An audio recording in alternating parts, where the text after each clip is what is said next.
Subscribe to our YouTube channel and press the bell icon for the latest updates. How to change two-step verification recovery email on Telegram app. Go to your phone menu.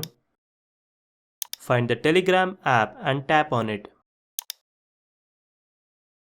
Click on the left menu. Now go to Settings. Under Settings section, tap on Privacy and Security. Scroll down to Security section. Under Security section, tap on Two-Step Verification. Enter your password and tap on the right icon.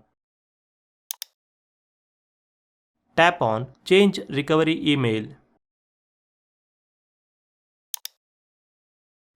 Enter your new recovery email address. Tap on Continue. Enter the verification code received on your email account. That's it. Your two-step verification recovery email has been changed. This is how you can change two-step verification recovery email on Telegram app. Thank you for watching.